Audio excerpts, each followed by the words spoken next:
Qué tanto la locura simplemente es pensar distinto y salirse del molde y qué tanto es algo que tiene que ser castigado socialmente. La libertad femenina empieza por el bolsillo. La vida se hace de las historias que nos contamos, de las historias que oímos, de las historias que consumimos. Yo sí sentía que si yo sentía placer conmigo misma, era completamente culpable de algo horrible. ¿Qué hubo, mis amorosas? ¿Cómo me les baila? Bienvenidos a un nuevo episodio de Oigan a mi tía Podcast. Aquí vamos a aprender juntas a hacer dinero y a tener relaciones un poquitico más sanas. Acá tratamos de hablar de los temas que a veces son difíciles, como medio impensables, pero hacerlo sin mucha máscara, sin mucho filtro y más bien con un poquito de desperplejo, es decir, las cosas como son. Entonces, no siendo más, arranquemos. Hoy no estoy sola, vengo con mi amiguita Daniela Matiz. Dani es comunicadora social, tiene una página en internet que se llama Lobas, Raya al Piso, Ritmos Femeninos. Está loca, es amiga mía. Y su mayor pasión creería que son las narrativas, ¿no? Los contenidos. Eso es lo que creo. La vida se hace de las historias que nos contamos, de las historias que oímos, de las historias que consumimos. Y eso son como si fueran estrellas, van haciendo constelaciones y de eso estamos compuestos nosotros.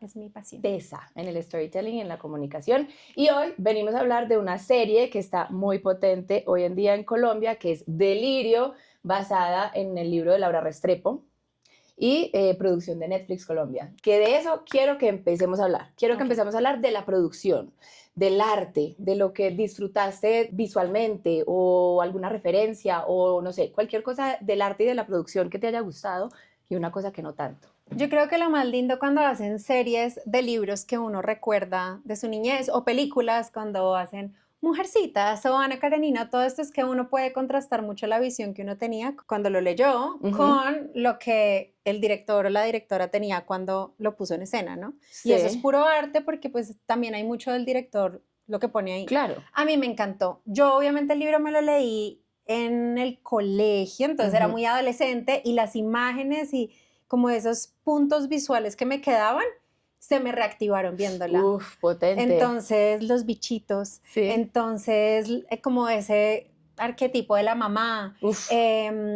Cuando, sí, como algunas escenas eran muy vividas. Lo que de pronto no me gustó tanto era que cuando yo lo leí, el personaje del Midas me caía pésimo. Me parecía un pusilánime, debilucho. Cuando tiene la escena en el gimnasio era... Y cuando ya empezó a hacer la serie, me cayó bien. Pues sentiste un poquito de empatía. Un poquito más de empatía, como entendiendo de dónde venía. Sí. Me acordaba perfecto cuando él cosía el cocodrilo en las camisetas y que yo era este bobo, ¿qué? ¿Por qué no? Claro, uno como también con una actitud mucho más infantil leyéndolo desde un altivo moral y ya la serie cuando lo mostraba y uno puede ver, me parece que las actuaciones fueron espectaculares. Bueno, eso te iba a decir yo. ¿A ti qué te gustó? Yo no me leí el libro, entré a la serie de una, que a veces eso es afortunado y a veces es súper desafortunado, pero esta vez entré sin haber leído el libro y... digamos que el personaje de Midas como que pude sentir esa misma empatía, como que pucha, le toca muy duro y él es como tranquilo, entonces es como esa ambivalencia entre será malo, será bueno, bueno, ¿sí? ¿Será? Yo me fijé mucho en la actuación de ella tiene cara de loca, de hecho estuve conversando con el psicoanalista Rebelde y me dice, el casting estuvo muy bien hecho, se le cree la cara de loca, total. Y me gustó mucho la actuación también de Juan Pablo Raba. Él es de la prole, él es como de izquierda, que te encanta. ¿Qué te acuerdas que yo te dije? Encanta. Me encanta porque además para mí él es el Pedro Pascal colombiano. Hay que hacerle el sticker con el like. Uy, que yo lo mando todo. Es el Pedro Pascal colombiano. Pero tengo que decir que a mí físicamente él no me encanta, no me de hecho lo he hablado con otras amigas y les fascina también, o sea, dicen que pues que yo entiendo, es un hombre corpulento, es un hombre como grande, como que uno dice tiene buena presencia, pero él a mí como que no me genera ese... Y profundo, yo creo que eso es lo que lo hace muy atractivo, ¿no? Sí. Como que primero como actor no es un personaje plano, sino alguien que de pronto no tendría que haber tomado tanto protagonismo, se roba mucho la escena porque uno empatiza con esa angustia, no lo ve en contenidos que tú has sacado de el hombre maduro metiéndoselo con la joven, yo no sé qué. Sí. Pues uno entiende también que viene de otro lugar más genuino y auténtico y siento que él como persona con el podcast que tiene y eso, se ve que es un hombre que está haciendo la tarea. Sí. No que la tenga hecha o no, quién sabe, pues no lo conocemos, pero la persona que muestra ante el público pues es alguien que está haciendo la tarea como Súper. Pedro Pascal. Como Pedro Pascal. Y como actor, tengo que decir que siento que siempre ha sido muy bueno, pero ha habido también una mejora impresionante. O sea, a mí me gustó mucho la actuación de ellos dos. Y me gustó mucho que ella es nueva, ella era una cara nueva. O sea, yo no la conocía a ella. Después averigüé y he estado como en películas independientes, y dije, buena cosa ahí. Entonces, las actuaciones fantásticas. Uy, peleé horrible con el maquillaje, de ella sobre todo. Y hay una escena que la mamá le dice, ¿usted por qué hace de todo para afearse? Yo le juro que a mí mi mamá me ha dicho eso en la vida. Sí. No, pero no vamos a llorar. No, pues a todas. Total.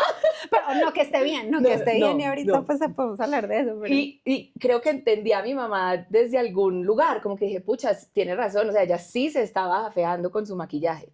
No era bueno que la mamá le dijera eso a ella. Entonces dije, bueno, es un maquillaje bien ejecutado para la serie, pero uy, hay veces que los ojos definitivamente se le pierden, ella no está resaltada en ese maquillaje. Obviamente es el maquillaje pues de los 90 y está bien ejecutado y todo bien, pero peleé con el maquillaje porque decía, ¿por qué se está afeando, muchacha?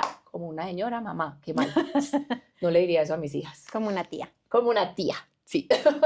Entonces, bueno, ya hablamos del arte, ahora quiero que entremos a la narrativa, que ahí sí necesito que tú saques tus plumas. Bueno, sí, como yo decía, para mí todos son historias y nosotros nos componemos de los referentes que tenemos. Entonces, consumir este tipo de historias y ver diferentes profundidades de algunas mujeres y no solamente la típica historia que siempre consumimos, realmente sí despierta a la mujer salvaje, ¿no? Entonces, una de las grandes premisas, de hecho, de mi cuenta, que es como los cuentos son medicina, porque lo dice Clarisa Pinkola, diosa del Olimpo. Yes. Somos súper fans, sí. Fans de Clarisa. Sí. Cómo los cuentos pueden ser medicina y uno estar viendo los cuentos que a uno le contaron de chiquita. Entonces, mucho de la historia, obviamente con la super lupa de la salud mental, es alrededor de cómo la mamá le estaba diciendo que la locura se metía por la vagina. Opíneme. El libro que decía, pero ¿cuántas historias de esos de verdad a uno no le contaban y uno se las iba creyendo? Y todavía de grande se las sigue creyendo. Entonces, la que tú siempre dices, la dejó el tren. ¿Por qué esas historias y por qué esas frases y esos microcuentos nos calan tanto? Porque son muy visuales. Entonces, cuando ella empieza a pintar esto, cuando son los bichitos los que se le suben, se le devuelven a la alcantarilla, todas esas son unas imágenes muy poderosas que son las que transforman. Entonces, si seguimos consumiendo el contenido de siempre, si seguimos viendo como cuando eran las revistas, ¿no? La única modelo que puede ser y no estamos nosotros abriendo la mente a diferentes tipos de cuerpo, diferentes tipos de cara, de estilos, de historias, de diferentes tipos de habitar una relación, no solamente la tradicional y demás, pues nos vamos a seguir creyendo el cuento y es lo que nos creemos nosotros. Entonces, para mí esta fue una revelación de cómo abrirle a mucha gente que o lo había leído hace muchos años de que no lo había leído, el arquetipo de una mujer distinta, más tan cercana a nosotros, ¿no? Como en Colombia, que nuestras mamás pudieron crecer con estas pintas y estos maquillajes, o nosotras. ¿Cómo nosotros podemos acercarnos a estos diferentes arquetipos de mujeres? Sí, bueno, yo creo que ahí con respecto a lo que acabas de decir, es un punto a favor también de las redes sociales, porque a través de la red hay más personas que pueden exponer sus formas de vivir y sus formas de habitar el planeta, ¿no?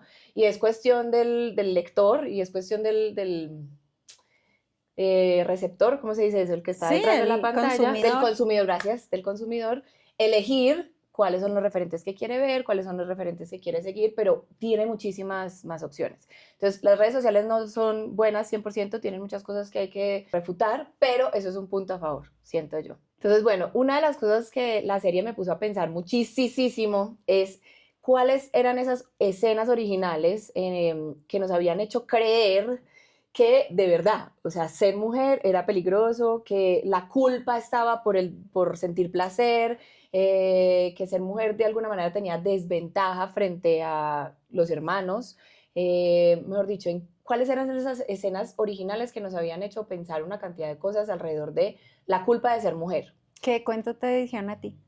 Mira, yo estuve pensando, o sea, yo me concentré un montón de tratar de acordarme pues de esa escena original Y yo no creo que en ningún momento alguien me haya dicho directamente, cuidado se toca, cuidado que eso es del diablo, pero yo sí lo tenía en mi ser. O sea, yo sí sentía que si yo sentía placer conmigo misma, era completamente culpable de algo horrible. Entonces, mejor rompí con la religión y seguí Porque tocándome tú sientes tranquila. que fue algo religioso. Ah, sí, a través de la religión, sí señora, gracias por preguntar. A través de la religión, era del diablo. Eso era, mejor dicho, como respetar a un ser omnipresente, imaginario de alguien que yo no podía entender como niña, y que tocarme o que explorar mi propio cuerpo era del diablo, era de este ente maligno horroroso. Claro que sí, pero no puedo encontrar en qué momento fue eso, no sé. Sí, es que a veces uno consume historias sin ni siquiera Se darse da cuenta, cuenta. entonces tal vez tú se lo oíste a una abuelita o en misa y creo que cuando uno sobre todo es tan chiquito y es tan vulnerable, cualquier historia que a uno le Permea. cuentan lo marca muchísimo. Sí, Yo total. la religión la asumí por un lugar muy distinto, como me la contaban a mí era de un Dios muy amoroso, Sí. como muy respetuoso, no se metía en nada lo de la sexualidad, entonces era ¿De como verdad? Ah, súper wow. tranquila, pues, o sea, ¿A ellos quién? llevando, pues, mis papás y mis referentes como sus propias vidas, pero nunca fue como un Dios castigador, sino era el Dios que, mira cómo está protegiendo a tu papá, mira cómo está todo lo que te da, o sea, como desde la gratitud. Pero, por ejemplo, a mí un referente que sí me dan de chiquita era, yo era una niña como muy líder y a eso obviamente que le dicen mandona. ¡Claro! Entonces a mí me decían para poner algo visual, ay, es que Daniela es la Angélica de los Rugrats. Ay, mamá, Que puede sonar muy yo chistoso no. ahorita, pero lo que a mí me ha costado en terapia Sí. asumir eso, porque entonces le empecé a coger miedo a ser líder. Claro, hablar Mucho duro. miedo a hablar duro, a que me dijeran mandona. Si alguien me decía mandona después, y me lo decían obviamente en el colegio, las amiguitas, Claro. el novio, cualquier persona. Entonces, para mí fue como de mucho temor, de no asumirme desde un lugar donde me paraba fuerte en el mundo, porque Sí. significa que era la mala. Sí. Tanto que empiezo a hacer toda mi identidad alrededor de eso, de Ay. escoger una carrera que Sí. fuera en el sector social, porque todos Hay mis que superpoderes dar. tenían que ser para ayudar a las personas. Sí.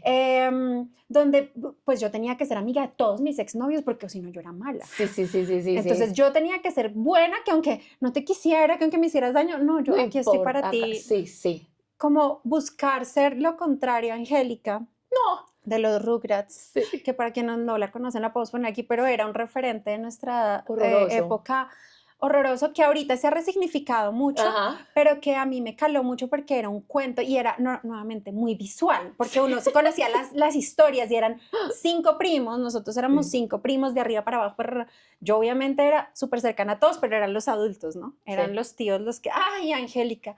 Y son unas historias que a uno como que le enmarcan su salud mental, Sí. y en momentos que yo he podido tener mucha vulnerabilidad de salud mental, que sí han sido reales, de uno sentir la locura respirándole en la nuca, ese volvía a ser como algo muy visual que volvía a aparecer, Como ¿no? los cucarachitos de ella, digamos. Como las cucarachas, es que son cucarachas en la cabeza. En la cabeza. Bueno, eso me hiciste pensar en una cosa que me parece importante decirlo, y es cómo nos narraron la forma en cómo se crea una persona loca dentro de una familia, ¿cierto? O sea, de hecho se requirieron 3 generaciones. Empieza cuando el abuelo de Agustina pues es homosexual reprimido, en un matrimonio, todo el mundo sabe que es un homosexual reprimido, una de las hermanas lo ve en plena escena sexual, que eso se transmite de una a crear un trauma de ella en mentira. maltrato.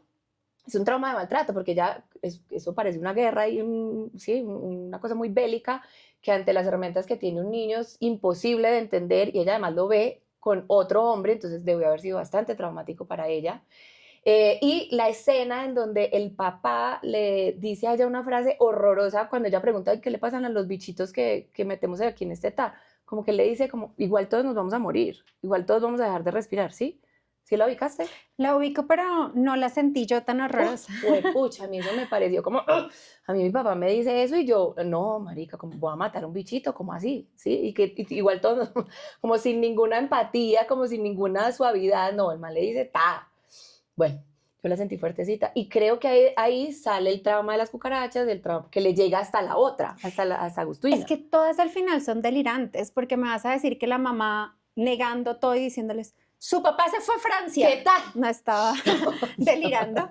Y como después la mamá de Agustina también, Uy, que no. wow, actuación nuevamente. Aprendiendo a decir mentiras cuando la tía está contando la historia y dice, y ella aprendió a vivir en la mentira. Y entonces después están las fotos ahí y ella irse como a este mundo fantasioso. Imaginario, sí. Las personas pueden decir, claro, el delirio clásico es el que te dejan en el manicomio. Todos No. estaban delirando. Sí, Todos eran delirantes porque al final era muy presente. Y algo que yo hablaba mucho también con mi psicóloga, no sé tú qué opinas de eso, pero es que tanto la locura simplemente es pensar distinto y salirse del molde y que tanto es algo que tiene que ser castigado socialmente, obviamente entendiendo que los temas de salud mental son muy delicados, pero muchas personas, o sí, como muchos seres que han llamado locos, al final, ¿qué tan locos estaban? Digamos que yo creo que ahí eso es una buena conversación, pero lo que se me asoció es, yo creo que una locura pues deja de ser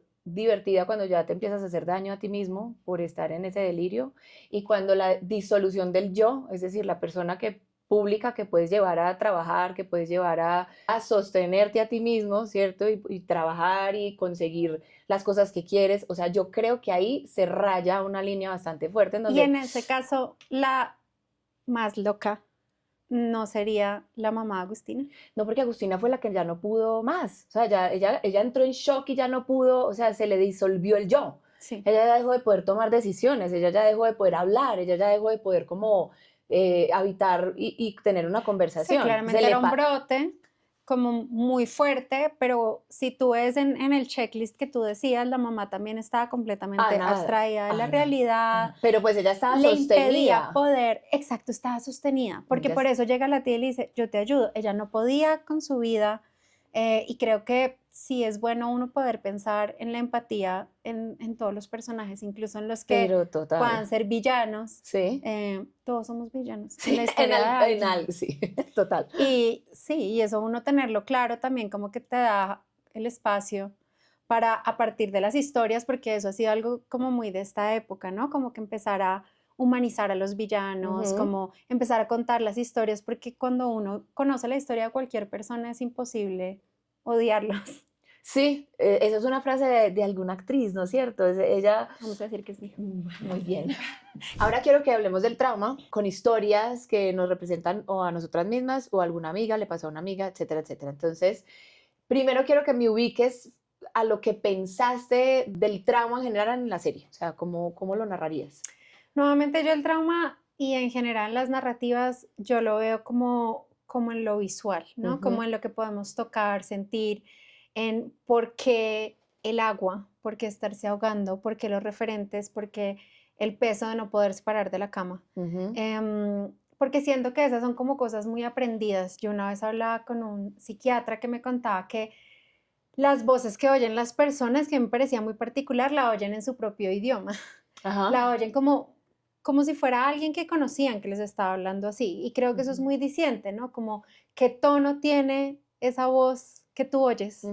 Si es una voz femenina, si es una voz masculina, si es una voz severa, y uno poder empezar a jugar con esas voces creo que era importante. Entonces, si es una voz como muy visual, como uno puede atenuar los colores.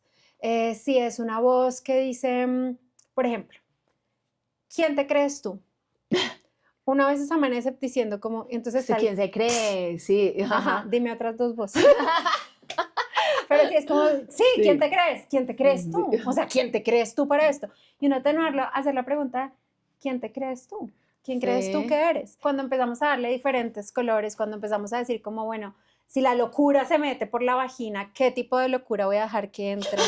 Pues, ¿sabes? Sí. Porque, pero sin romantizarla nunca, sino como siendo muy intencionales en el delirio. Siento que eso es algo como muy interesante, ¿no? De entender, todos lo vamos a tener, todos tenemos esas voces, todos tenemos como esos delirios, pero qué matices de colores le queremos poner, que era tu primera pregunta sobre el arte, sobre este libro o esta serie, qué matices le ponemos, qué filtros le podemos poner, cómo la enfrentamos, a quién tenemos al lado. Esto que estás diciendo me acaba de ayudar a asociar una cosa que estuve pensando mientras veía la serie, y es que hay una incapacidad de hablar, hay una incapacidad de contar las cosas, hay una incapacidad de pensar las cosas despacio. Entonces, por ejemplo, cuando la madre la obliga a ella a abortar, no hubo una conversación previa, no se hablaba del tema. El hecho de que el papá se suicidó y la mentira había que taparla con que el papá se fue a vivir a España y los había abandonado. O sea, como, ¿por qué hay cosas que son tan difíciles de hablar? Y es súper chistoso porque la cura precisamente está en poderlas hablar, en poderlas poner de frente, en poderlas desenmarañar, en poderlas sacar del organismo de muchas maneras. En cambio, lo que se ve en la serie es que estos personajes tapan y tapan y tapan, como que echan y echan y echan tierra en vez de botarlo y sacarlo. Y que tal vez la menos delirante de todas era la tía, Sí. que probablemente en esa época ella era la tía loca. O sea, esa era la tía que, mijita, si usted no hace tan, va a terminar como la tía, yo no sé qué, que era la menos delirante, pero porque se negaba a entrar en esa mentira. A mí, ¿sabes qué me hizo falta de la serie ahora pensándolo? Aparte de ese personaje de la tía, pero también en el libro, tal vez en general, era dónde estaban esas amistades femeninas, porque cuando uno piensa cómo hablar, obviamente su nuevo esposo quería hablar y ella le dice muy tajantemente, No, no te metas en ese tema porque te abandono.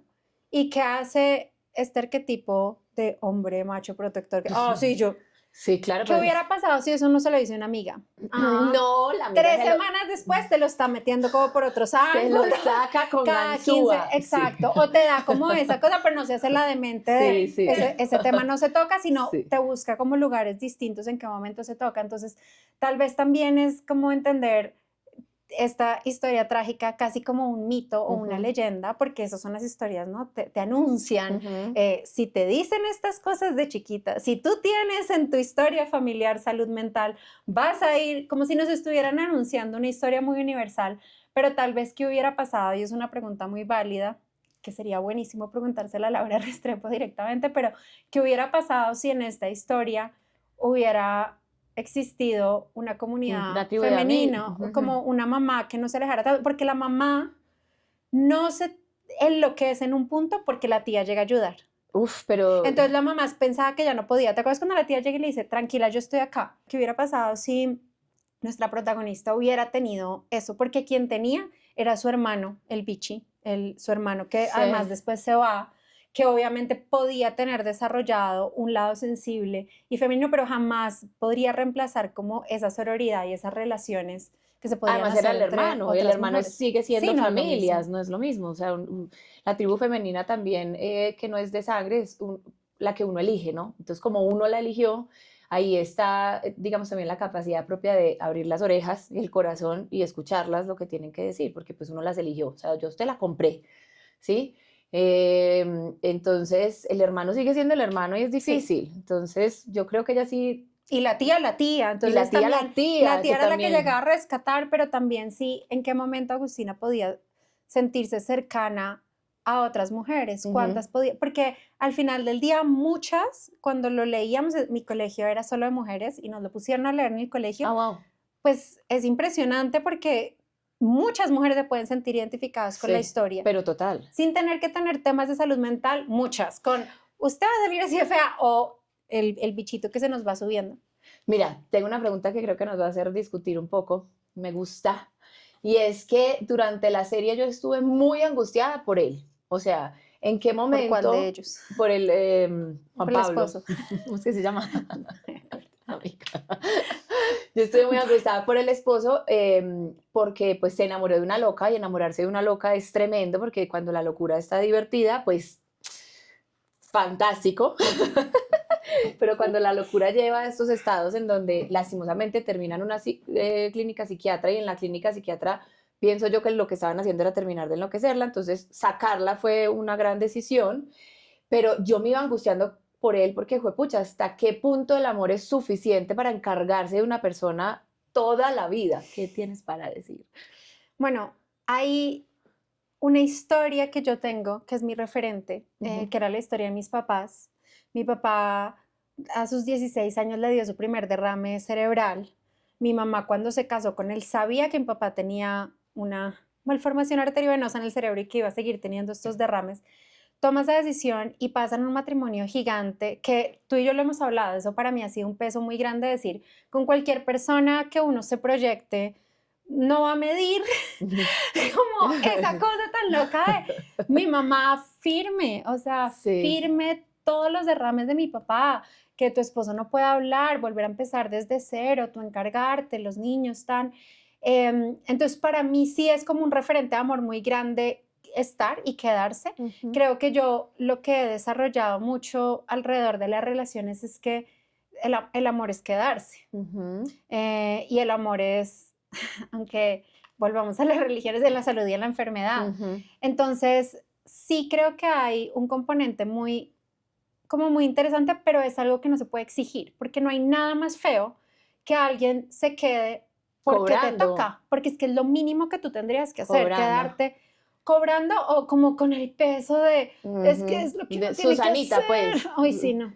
Entonces, cuando él lo hace sabiendo que tiene una salida, porque nadie le iba a juzgar si se iba, su compañero de cama, pues tiene un amante que lo ayuda a tener una salud mental para volver, como encontrar esos mecanismos creo que es supremamente poderoso, pero él decide quedarse. Su ex esposa le dice, tú te podrías quedar, y él decide quedarse. Creo que esa decisión, ahí es donde radica el amor, no en el quedarse porque toque y porque eso sí es amor, y si tú no lo haces no es amor, no, sino en la decisión libre y en el libre albedrío de compartir la locura. Y de lo que tú dices, hay una locura súper divertida y te vas a quedar en el momento divertido, pero no en el momento denso. Creo que también es algo que muchas mujeres podemos sentirnos identificadas como con esa sensación de ¿será que soy demasiado? Como que soy muy pesada. Ay, yo sentía eso muchas veces como, ay no, pues que llegan y todos fascinados con tu locura inicial hasta que es una locura densa y uno mismo decir como, uy, será mucho. Y nuevamente, ¿quiénes salen a decirte, no, no es mucho, es divertidísimo? Tu amiga que te contesta el podcast a las 6 de la mañana, ¡ay, yo te amo! Es que esta... que uno la sentir, ay, sí, no es tanto. Sí. No, pero también hay, no, yo creo que, o sea, me pareció muy bonito como lo plantearon ahí, porque es un escenario muy extremo, o sea, es un escenario ya hasta el extremo donde la otra persona pues ya de verdad ni responde, ¿cierto? Entonces, como el compañero de cama que se encontró sus mecanismos y ahí está y la está cuidando, etcétera. Entonces, me parece muy bonito como lo plantearon. Sin embargo, yo sí creo que uno debería poder estar en la libertad de tomar la decisión de, puchas, yo no soy capaz con esto. O sea, y está bien, ¿cierto? De hecho, lo hablé con el monito, con el señor que vive pues acá en esta misma casa que yo. Y me dice, es que, no, amor, si yo quedo tullidito, tranquila. O sea, y yo le dije, pues, gracias por decirme eso, pero pues si usted queda tullido, yo trataré de encontrar las formas de quedarme en la medida que pueda quedarme, ¿cierto? Nutriéndote por el otro lado, o sea, de la forma que necesites nutrirte. Si es de tener vacaciones, si es de estar con otra persona, o si simplemente es, o sea, cuando lo hemos hablado con mi mamá, y después de que mi papá murió, obviamente 30 años después, en su matrimonio, ella decía, pues yo ya estuve con el amor de mi vida, no necesito como nada más, y ella lo hacía desde la entraña, como desde obviamente un nivel de responsabilidad, pero como desde lo que nacía, versus cuántas personas se quedaron obligadas, cuántas abuelas se quedaron, porque la historia que tocaba era que una buena mujer se quedaba, y eso hace totalmente la diferencia, o sea, quedarse desde la libertad versus quedarse desde el compromiso. Gracias porque es desde mucho amor para ti, para mí y todas las de la barra. No, sí, gracias porque tocaste un punto muy importante que a mí me gusta recalcar y repetir muchísimo en mis podcasts y en la comunicación que doy al universo, y es que la libertad femenina empieza por el bolsillo. La libertad femenina empieza por el bolsillo. Entonces, en la medida que así usted sea heredera, así usted tenga una finca que le da una renta, o usted, no sé, venda empanadas, o cualquier trabajo que dé honra y que dé estabilidad, o usted es una bendecida y una afortunada, pues su libertad empieza por el bolsillo. Entonces, en la medida que usted tenga esa libertad y esa independencia financiera, toma decisiones desde un lugar muy distinto, que es lo que te estás diciendo, a quedarse porque quiere, ¿cierto? Totalmente. Y tampoco se le juzga a quien no quiere quedarse, o Y sea, si no es no como, quiere- eso no fue amor, fue amor en lo que fue. Obviamente, nuevamente, es qué historias vimos nosotros, qué historias nos Movieron la endulzaron, tripa. nos movieron la tripa, nos alimentaron, porque es que al final las historias y los cuentos son alimento. Entonces, consumir este tipo de historias que vuelven a ser muy diferentes es alimento para nuestra alma, para nosotros encontrar, pues, desde dónde lo hacemos, desde la libertad. Ahí, Entonces, sí, lindo. completamente de acuerdo que desde el bolsillo es la libertad de yo decir si quiero o no, de decir si vamos o no, de decir si vivo o no. Aquí, no. Si vamos No, de 50-50 o no. Si vamos 50-50, no. Es que es un muy buen punto, Sí, porque total. una cosa es, no podemos ir en el 50-50 porque no puedo. Tengo, no me o alcanza. Vamos en el 50-50 desde la libertad, desde el deseo de que sea. Y eso hace toda la diferencia, porque nada más maluco. Ay, es que a ti te toca invitarme. A mí no me toca nada, ni a él le toca nada. ¿Qué pasa? Yo desde mi libertad y desde mi abundancia decido, ay, haz lo que quieras, pero que sea como desde ese lugar libre. Súper de acuerdo. Bueno, ¿cuál dirías que es la conclusión de nuestro podcast el día de hoy? Para mí hay que buscar contenidos diferentes para consumir y hay que llenarnos la cabeza de un montón de bichitos, no solo de cucarachas, sino de mariposas y orugas, y después que entra un elefante y no importa, pero estar de verdad nosotros siendo muy intencionales con lo que consumimos, porque eso se vuelven referentes para nosotros. Yo creo que la conclusión mía también va por ahí, de invitarlas a que revisen otro tipo de contenido más largo, que se animen a ver producciones colombianas, que además estamos, juepucha, mandando la parada, está muy chévere, está muy bacano. Entonces, que se animen a verlo y que se animen también a través de las historias a revisarse por dentro, a entender qué hay por dentro y qué hay que sacar, qué hay que hablar, qué hay que dejar salir del organismo. Y eso fue todo por hoy. Muchas gracias. Un nuevo capítulo más. Acuérdense, si esto les gusta, por favor, compartan, comenten, denle like, activen las notificaciones y nos vemos a la próxima. Besos. Chao.